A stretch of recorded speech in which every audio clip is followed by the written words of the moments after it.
All right. Well, we've made it through not one, not two, not three, but now we're at our fourth episode of Focal Conversations. Yeah. How you feeling? Pretty surprising. Yeah. Pretty surprising. I thought this was like a one and done. But No, we're still going. We're still going. Still going. And we're getting like positive reviews from our peers. That was shocking. That was shocking. Yeah. I mean, you've always told me people would like to hear what I have to say, and now it's like what we have to say. Yeah. So I guess you were right. I guess you were right. You guessed. For once in your life. For once in my You were life. absolutely correct. But the data in all of the podcasts show otherwise. You've already told, we talked about the origin. We talked about all those things that you said, and you've given me kudos. And there's documentation of that, because I can go back to the clips. You were right about this one. All right. So how are you doing today? I'm doing pretty good. Okay. You were losing my patience a little bit. I just want to call that out because you're All right, set up. Wait. Let me let everybody know the process. So, guys, to do this show, there's a lot that goes into it. We just don't pull out a camera and do things like. But we could if it was NH, but I'm dealing with a business partner that is very meticulous and has the most gadget. I call him Gadget, WHORE, Okay. because I don't get the point of all of these PCs and wires and lights. It's and necessary, guys. at the end of the day, the final product looks great, but maybe I go to the bar, let him set up, and then come back, because I thought we were done setting up yesterday. So the process is we've kind of mastered how we're going to do this in order for us to fit it in our busy lives, right? Until we get like a full set. And that can stay, yes, that can remain we set just up. kind of go into it. Yes. So like I was saying, guys, before I was interrupted, the process is the process. So the process is long. It takes me a day to set. So how we have it is we set up, and this is for people who are looking to do a podcast. If you want to do a halfway decent approach, and no, we're not where we're going to be. You have to take your time. You have to get light. So I set up the lights, and I set up the mics, and I have multiple mics, multiple channels. We have cameras that we set up. All of the things, as well as monitoring, and then doing several actual takes before we even do the stuff. Several. Yes. But this is a good point. Mm-hmm. Not because you don't have everything in place at the time, it should stop you from doing what you know what I mean? Are you out here trying to say a word? I'm learning from you. You always come with the word, but this tells you that you can make it happen with what you have at the time, and you can build upon it, right? Maybe in 5 years you will have a brick and mortar that I can just come into. You, not me, because me got money like that. Wow. And I can just come in, roll in. Okay, I do all vision out there, and the podcast is one room, Oh, man. But so use what you have to get what you want. Absolutely. So that's where we're at with this. But we've digressed enough to kind of get from one place to another. We actually have a topic today that we're looking to discuss. We have a topic, but I am going to digress further. I see you have a new gadget. Well, I do. I do have the newest gadget. For those you don't know, I'm an Iconian. Let's get that right. This is a term, Iconian. Yeah, you're a Canaanite, something like that. Canaanite. But I got the new Nikon ZR, which will actually be a part of future podcasts. So an additional setup. Okay. But I'm really excited about this. Yeah. Right now I have it attached to my Viltrox lens. Shout out to Viltrox. Viltrox is actually a community partner of our community, Portrait Me DC. Yeah. And, they be lacing me right. So, I just wanted to put that on there and talk about my new toy. There's more. There's a lot of reviews about the ZR. So if you want to look at what the ZR does. Shout out to Viltrox. But yes, Nikon and Red finally had a baby, and this is their baby. So I'm going to have a good time playing. I don't know. Should I make the switch over to Nikon? I mean, Canon got this, right? This Canon, well, Canon has the cinema lens that is recording us now, right? We're And gonna, guess what? That baby gosh. over there is bigger than First this. of all, it's not a Canon camera. That is a cinema Listen, camera with listen. a Canon lens on I it. don't care if you attach any Canon part to it. It's Canon. It's Canon. It's just a mount. It's just a It mount. It's okay. just a All mount. right. I All can right. actually You've put that proven mount on this you've camera. proven me wrong. Yes, and I could put like a Sony. I could put on a whole bunch of different lenses Okay. to go and yeah. So, All right, more all right. gadget, more setup. All right, anyways, let's get back on track because we have a topic we'd like to discuss, Yes. and that is So I'll let you kind of break it down because I always seem to be breaking down all of the topics, and then I don't want to always sound like I'm leading the pod. You know, what I'm it's saying? your pod, by the way. It's our. We said No, our. it's your And there's pod. so guys, reference back to a little clip, and in the clip it talks about it being our podcast. So if they want to prefer, yeah. Anyway, I don't know why I need to break down anything. I'm a straight shooter. Let's just get to the point. The topic is healthy competition versus support. I do get this question a lot behind the scenes. Well, how do you and Michael work together and you guys don't compete? There's no need to. There's no need to. There's a business and a friendship relationship, so we know to respect each other's work. I will never compete with Michael's work nor his clients, right? We've set Right. boundaries. We know our clients. Our clients knows us individually. They also know us together. Absolutely. And we find for that topic perspective, we find that we can have a healthy business relationship and have never competed with each other. Yeah. Rather, we look at it from a perspective of supporting each other. Yeah, yeah. I think also there needs to be a breaking down of the terms. I think a lot of times as creatives, we get to viewing other creatives' work and feel like that's a bar that we're supposed to achieve as a creative. And so kind of breaking it down and understanding that, competition versus putting yourself in an unfair advantage by comparing yourself to other people's compositions can be more of a detriment than a plus. Yeah, And it's one of the absolutely. things I tell my students all the time. Like, it's beautiful to look at other people's art. It's beautiful to see how other people create. It's beautiful to see what goes into shots. But what becomes ugly at times is when people feel like they're supposed to make that particular shot. 1 second, my lash is falling, so I got to fix Oh, you having a beauty moment here? it. And I'll fix it right on camera because that's life. You're going to fall apart on camera, not on camera. You just got to pick it up and keep it moving. Anyways, yes. Yeah. Let's and go. so oftentimes I try to make sure that my students use things as inspiration. Instead of competition, look at it as inspiration. What was the inspiration that got you to notice this particular shot? Yep. Second, what did you learn? Because at the end of the day, if you can actually get EXIF data from any image that there is out there, and you can get the inspiration as that went into, what this creative was all about, especially when it comes to pictures and videos and things of that nature. So understanding the difference between competition and inspiration Yeah. is one thing. And then you talked about the professional aspect of it. As far as professional, from my vantage point is, it's good to bring in others into your creativity or your journey or however you want to place it, because they give you that additional viewpoint, But I have to also caution you. It's good to bring others who respect you as an individual, who respect your work, who respect you as a business owner. Because oftentimes people come in and what they do, okay, this is your client. They come in onto this job. Next thing you know, they pass in their business card. As for us, if this is your client, they ask you for a business card. You have never presented your business card to my client, Absolutely. right? Absolutely. You will tell them, I'm the lead photographer. This is my gig. If they rehire me, you come along with me, same thing as yours. So you have to be mindful of the person you allow into those business aspects. And I think that's a good point.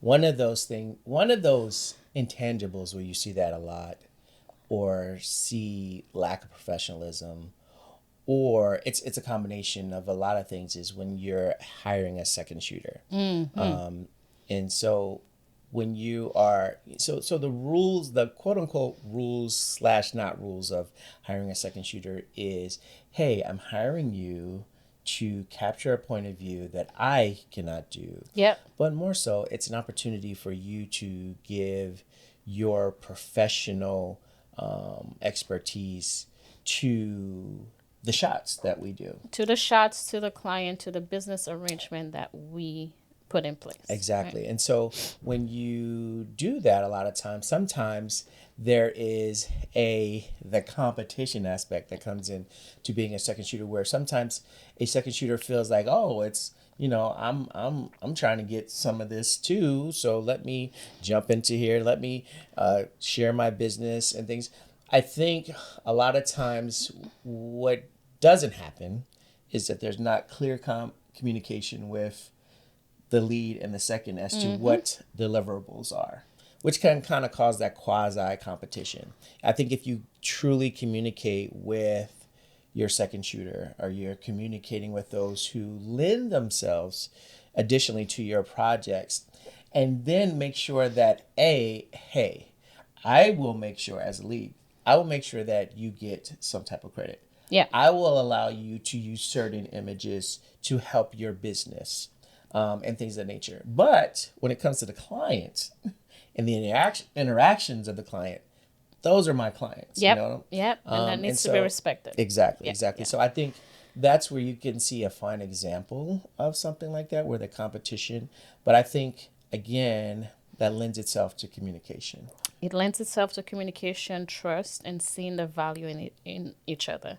Because once you don't see the value, once you don't respect your business partner, you will develop a lack of trust, Yeah, right? yeah. And then you can just freely go on and talk to the client about business deals, which it's not your gig. So I think it's just setting boundaries. And if it's a new person you're hiring as a second shooter, then you put a contract in place, Yeah, right? yeah. I think we're close enough to know, okay, these are the boundaries that we don't step on. And You we talk didn't about a whole we nother didn't thing. we didn't even have to Contracts. establish Yeah. we didn't have to establish those boundaries. We just, because of our friendship, our business relationship, and we've learned that we're not competing with each other. Even you teaching me, I loved your work, I love how you compose, which I wasn't there yet.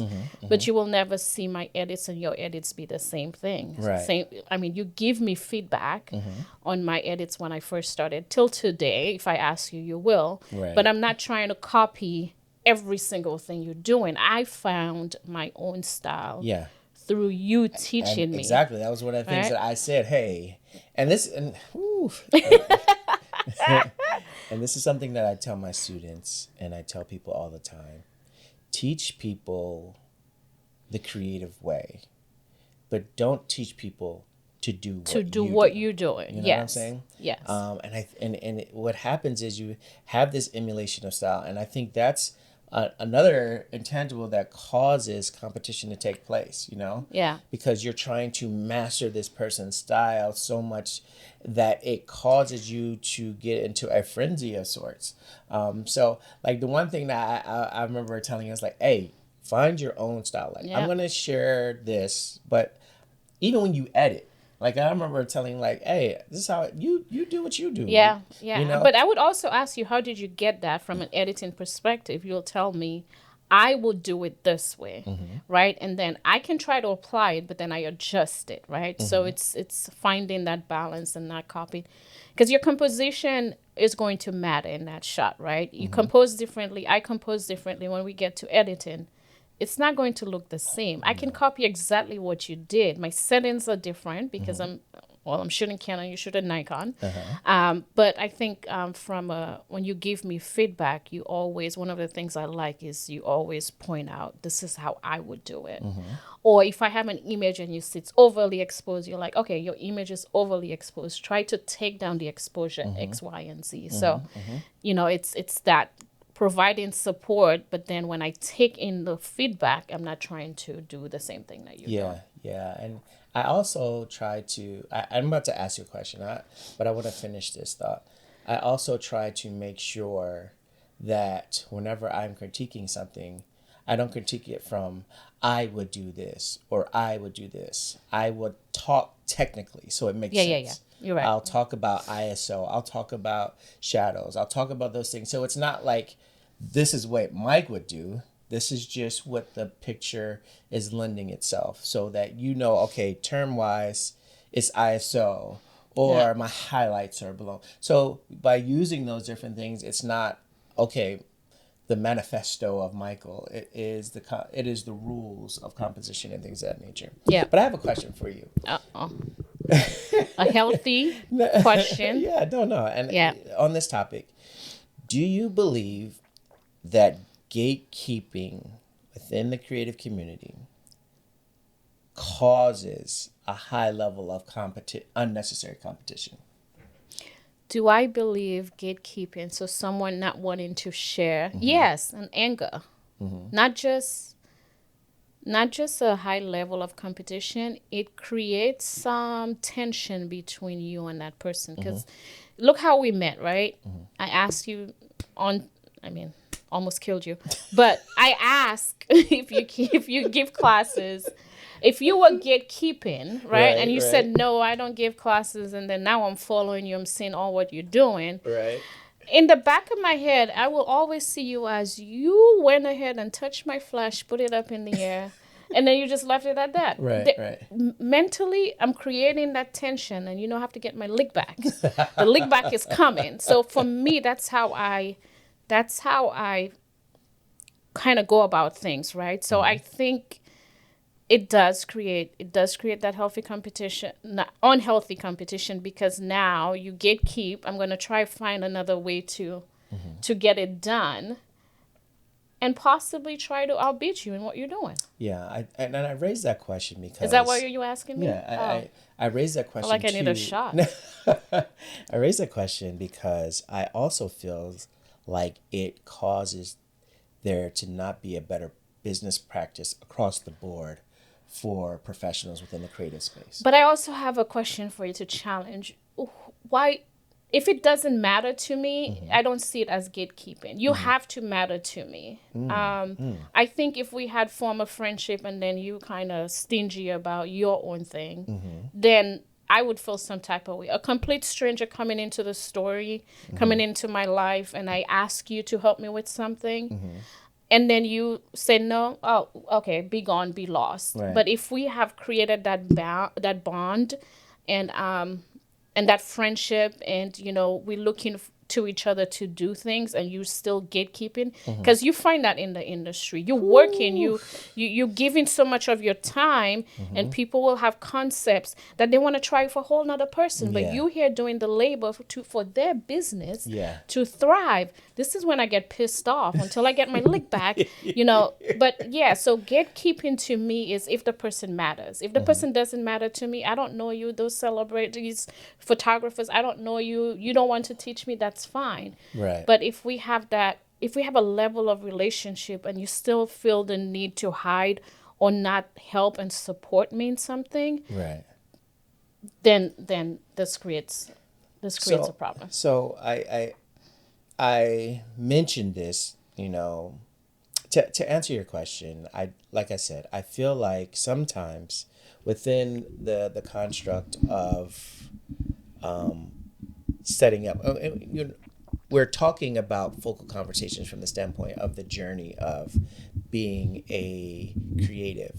But I feel like sometimes even within those inner circles of individuals, there is a lack of knowledge that happens that causes this quote unquote competition.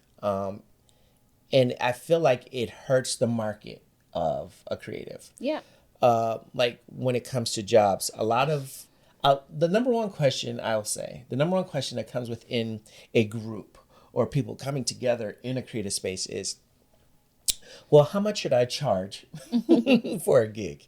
And Or oftentimes that question is not answered with no, honesty from your no, perspective, right? right, right. Okay. And so Yeah. you have that level of competition where like someone wants to, I guess, keep a leg up and be like, well, I don't want to share my rates, or I don't want to share this, or I don't want to share this resource. But ultimately, you don't have that in other arenas in the workplace.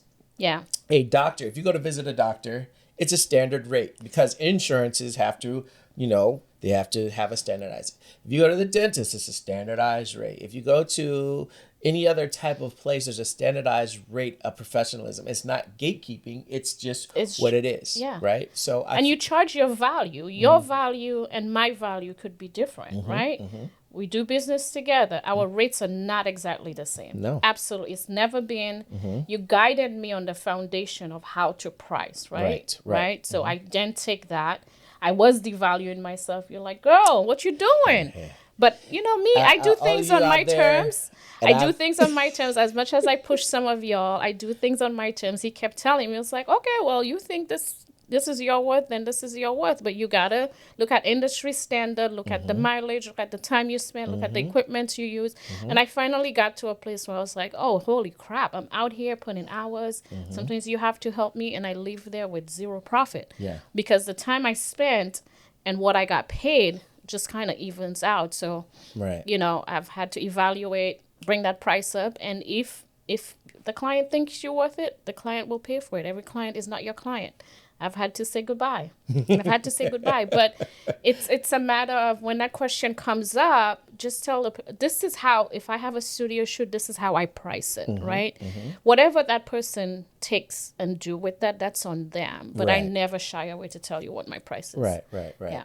And I asked that for a couple of reasons, and you kind of like hit the nail on the head when it came to that, because I feel like if there's a better understanding of what your worth is as a creative, it tapers down that quote unquote competition. Yes. Because yes. then you can focus on your creativity. Then you're like manifesting your own ideology. Because a lot of times you see these amazing artists. I know some like really good photographers who are really dope, but because there's not a understanding or a full education on understanding the business or understanding your value or your worth, it kind of takes down what they ultimately can do as being a business within this. Yeah, and some of them don't even charge, and you have people just keep tapping into them to say, "Hey, I have a concept." We're gonna say that for a whole nother time. We're gonna say that for a whole nother time because we will say that for another topic.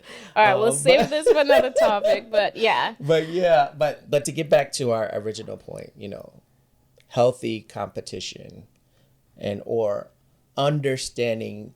Like there's not a need ultimately for competition. Yeah. Yeah. I do believe there is a need for inspiration. And support. Yes. I truly believe like if you are looking to gain a better understanding of this business or a better understanding of how to create, that is going to motivate you to get all of the answers that you need. And you're not looking at someone else's Instagram feed and be like, oh, I'm trash, or I got to be better than that person, or I got to make more money than this person. It allows you to understand and fully enjoy your lane. Absolutely. So, yeah. I really think that this topic is really important and really necessary especially when you're first starting out. Yeah. Because I like to say that this pod is a I don't know where you're going with this, but I don't know why I'm cheesing so hard. I like to say that this guy, if you pay attention to what we're talking about, you will save yourself years. Oh yes. Years of I can not bumping your head on different things, not like I can testify. I can testify. Like if you really just start locking in, and not to say that we are the gospel of things, but we have gone through enough. But I'll correct you. We are the gospel of our own story. Yes. Right? It's up to you. Listen. Okay. Spend enough time with your pastor's kid. It's up to you to create your own gospel, right? This works for us. You can take what you want from it, right? It's not being forced. You can choose to listen. You can choose to take the advice. You can choose to follow in our footsteps. But this is our gospel, and we're going to tell the story. Yeah. Take what you can from it. Absolutely. We don't gatekeep. If you have any questions about pricing, look, we're putting it out there. So we don't gatekeep. It is ultimately up to you, because when you gave me mentorship, it was I give you a hard time all the time. The time. You are Natasha. I do this in my job, in the corporate world. This is just me. It was up to me to take the advice that you were given. And look, when I told you nobody will ever pay me for a photo shoot, you looked at me like I was crazy. And I looked at you like you was double crazy. And I told you one of the things I said, and before you finish up, there is a client for every type of business out there. Yep. And this means, and I'm going to look everybody in the face here on the camera. There is a business out there for you. There are fruit for you to harvest. How you get to it? It's ultimately up to you. And people like us who don't gatekeep, we're going to tell you how our story started. We are going to take you through the journey of our story. What you get from that, it's ultimately up to you. Yeah, so, if they hit us up in the comments and stuff like that, and there's things that you guys want to talk about, just hit us up for those additional things that we're going to provide here on this podcast. And we have lots to... Open book. NH and Duals Gospel. NH is not as much of an open book as I am, because she's going to give you some looks. I'm an open book at my own will. Just be ready. Be ready. But one of the things you have to be mindful of, you do something that I don't like to me. I mean, you did talk very clearly about lickback. So and I'm an open book about it. So what you want to take, how you want to take that, how you want to approach it, how you want to refine it. But try it and you'll find out. I think this is the perfect part to end this particular He's running podcast. now. He's running. I'm getting too real. So my buddy's got to end this and start a new one. So let's give him a break. And then we'll come back. This is a good topic today. This was a good topic, and it was really good. Yeah. All right, so then, well, guys, we look forward to seeing you guys on our next installment of Focal Conversations. This is the podcast that will help you through your creative journey, and I am Michael Edwards. I am, Yes, Natasha H. I am Natasha Henry. This is Focal Conversations. Look forward to seeing you guys next time. See you next time. There's more to tell. Bye, guys.